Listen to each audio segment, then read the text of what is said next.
Hello friends, welcome to my Rah academy YouTube channel. दोस्तों, आज हम इस वीडियो में ऋग्वैदिक समाज के बारे में बात करने वाले हैं।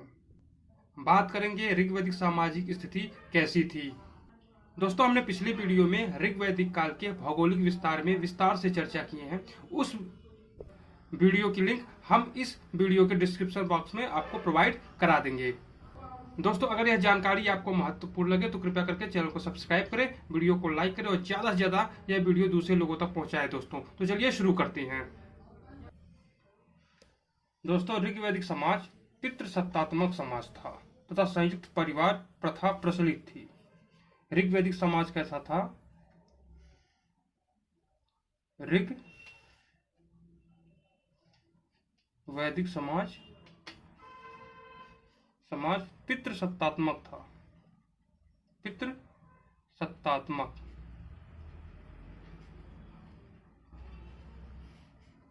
पितृसत्तात्मक था ऋग्वैदिक समाज, और संयुक्त परिवार की प्रथा प्रचलित थी।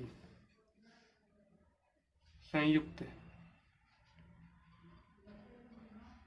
परिवार की प्रथा प्रचलित थी। पितृसत्तात्मक मतलब पुरुषों का बोलबाला था। ऋग्वैदिक समाज पितृसत्तात्मक था तथा संयुक्त परिवार प्रथा प्रचलित थी।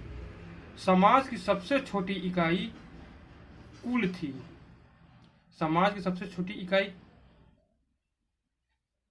कुल, जिसका मुखिया पिता होता था। समाज की सबसे छोटी इकाई या कुल थी जिसका मुखिया पिता होता था। कुल का मुखिया कौन होता था? तो वो पिता होता था। समाज की सबसे छोटी इकाई या कुल थी जिसका मुखिया पिता होता था, जिसे कुलप कहा जाता था। अब जो ये मुखिया है वो पिता है, और पिता को क्या कहा जाता था? कुलप। कुलप कहा जाता था। और परिवार को क्या कहा जाता था? परिवार परिवार को कुल कहा जाता था। कुल कहा जाता था। ऋग्वेद समाज कैसा था? वो पितृसत्तात्मक था तथा संयुक्त परिवार प्रथा प्रचलित थी। समाज की सबसे छोटी इकाई या कुल थी जिसका मुखिया कौन होता था? वह पिता होता था, और परिवार कुल कहलाता था। दोस्तों, ऋग्वैदिक समाज में स्त्रियों को विवाह संबंधी स्वतंत्रता प्राप्त थी। विवाह संबंधी स्वतंत्रता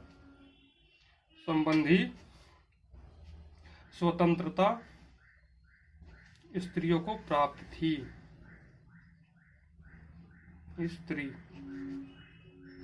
स्त्रियों को प्राप्त थी विवाह संबंधी स्वतंत्रता, यानी वह जिससे चाहे विवाह कर सकती थी। उन्हें शिक्षा पाने का भी अधिकार था। स्त्रियों को शिक्षा पाने का भी अधिकार था तथा राजनीतिक संस्थाओं में पार्टिसिपेट कर सकती थी। यानी राजनीतिक संस्थाओं में भी उन्हें पार्टिसिपेट करने का अधिकार प्राप्त था।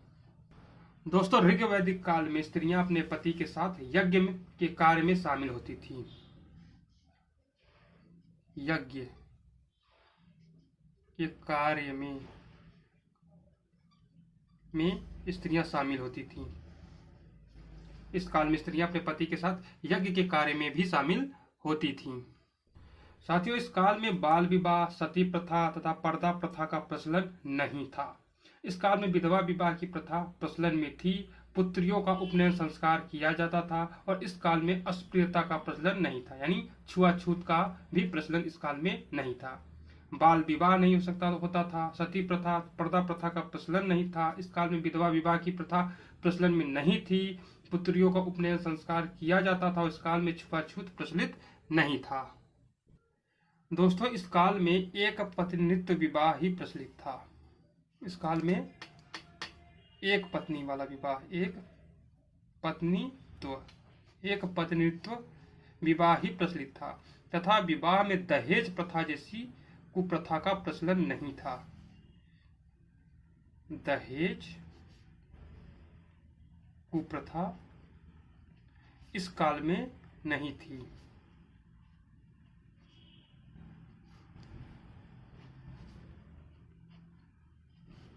एक पत्नीत्व का विवाह प्रचलित था। विवाह में दहेज प्रथा इस काल में प्रचलित नहीं थी। दोस्तों, ऋग्वैदिक समाज में शिक्षा पाने के लिए महिलाओं को शिक्षा के द्वार खुले थे। यानी महिलाओं को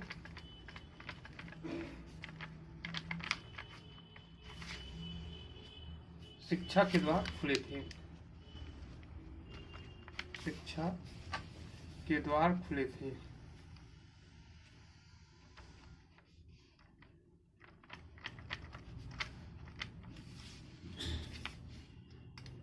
शिक्षा पाने के लिए महिलाओं को शिक्षा के द्वार खुले थे। ऋग्वेद में घोषा, सिक्ता, अपाला, लोपामुद्रा तथा विश्ववारा जैसी स्त्रियों का वर्णन किया गया है। ऋग्वेद में घोषा, ये सब स्त्री हैं। सिक्ता, घोषा, सिक्ता, अपाला, लोपामुद्रा,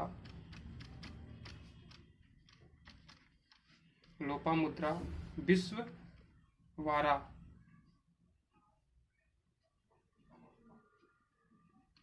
जैसी स्त्रियों का वर्णन किया गया है।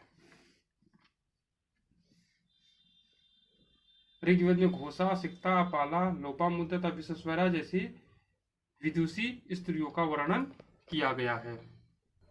दोस्तों, इस काल में विधवा विवाह, महिलाओं का उपनयन संस्कार, नियोग, गंधर्व एवं अंतरजातीय विवाह प्रचलन में था।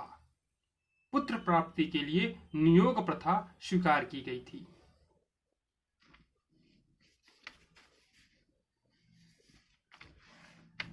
इस काल में विधवा विवाह,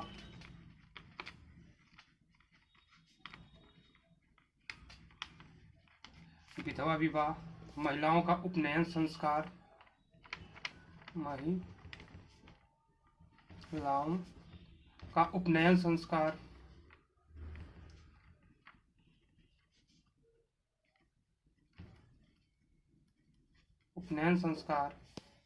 नियोग प्रथा, गंधर्व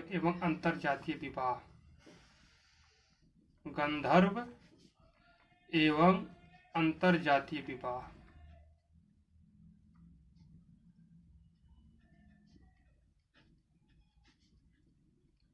विवाह प्रचलन में था।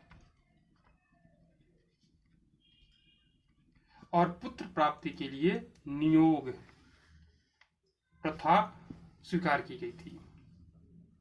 वस्त्र भूषण जो है वो स्त्री और पुरुष दोनों पहनते थे। स्त्री एवं पुरुष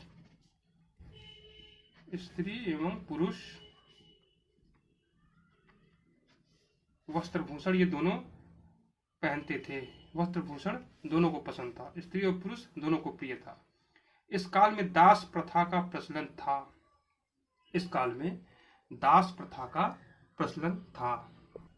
तथा यह दयनीय रूप में नहीं था। दास प्रथा तो प्रचलन में था, लेकिन इनका शोषण नहीं होता था। यूनानियों की तरह, प्राचीन यूनानियों की तरह इनका शोषण नहीं होता था, लेकिन दास प्रथा थी। आर्य समाज शाकाहारी एवं मांसाहारी दोनों प्रकार के भोजन करते थे। ये लोग शाकाहारी, आर्य समाज शाकाहारी एवं मांसाहारी दोनों रूप में, यानी दोनों तरह के भोजन करते थे आर्य समाज। यह दोनों तरह के भोजन करते थे। आर्य समाज शाकाहारी एवं मांसाहारी दोनों प्रकार के भोजन करते थे। दोस्तों, इस काल में जौ का मुख्य अनाज था।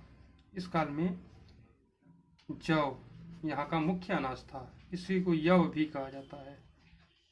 जव यानी यव यहाँ का मुख्य अनाज था तथा सोमरस का प्रचलन था। जौ मुख्य अनाज था तथा सोमरस प्रचलन में था। यह अमृत जैसा एक रस होता था। यह अमृत भी लोग इसे कहते थे, अमृत जैसा कुछ था। इस काल में यानी ऋग्वैदिक काल में मृतकों को प्रायः अग्नि में जलाया जाता था, लेकिन कभी कभी दफनाया भी जाता था। शव को क्या किया जाता था?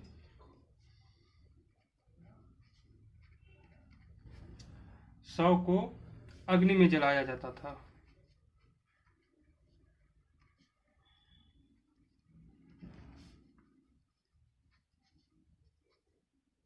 लेकिन कभी कभी दफनाया भी जाता था, दफनाया भी जाता था। ऋग्वेद के 10वें मंडल में 4 वर्णों का उल्लेख मिलता है तथा वर्ण व्यवस्था जो है वह कर्म पर आधारित थी। ऋग्वेद के 10वें मंडल,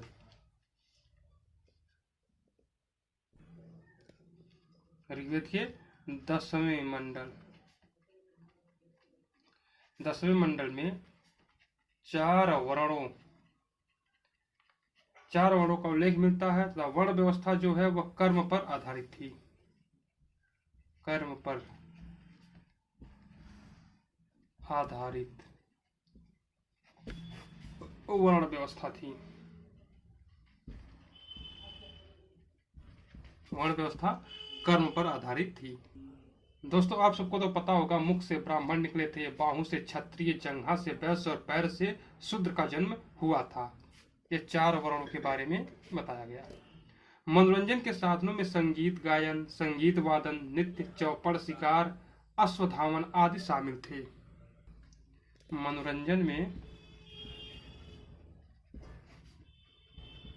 मनोरंजन में संगीत वादन था,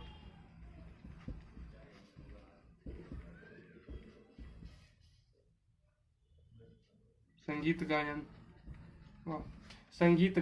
संगीत वादन, नृत्य, चौपड़, ये लोग शिकार भी करते थे, और अश्वधावन, घोड़दौड़ से कहा था, अश्वधावन शामिल था। मनोरंजन में लोग संगीत गायन, संगीत वादन, नृत्य, चौपड़, शिकार और अश्वधावन का आनंद लेते थे। ऋग्वैदिक काल में समाज में दास तथा दस्यु का वर्णन है। इन्हें आर्यों का प्रबल शत्रु बताया गया है। ऋग्वैदिक काल के समाज में दास तथा दस्यु का वर्णन है, जिन्हें आर्यों का प्रबल शत्रु बताया गया है। आर्यों का शत्रु कौन कौन थे? दास या फिर दस्यु, इन्हें आर्यों का प्रबल शत्रु बताया गया है। तो दोस्तों हम इस वीडियो को यहीं पे खत्म करते हैं। अगर यह जानकारी आपको पसंद आए तो आप कृपया करके चैनल को सब्सक्राइब कर लें। तब तक के लिए दीजिए इजाजत। अगले वीडियो में हम फिर मिलेंगे एक नए टॉपिक्स को लेकर के। इसी से रिलेटेड चैप्टर होगा वह भी। धन्यवाद दोस्तों।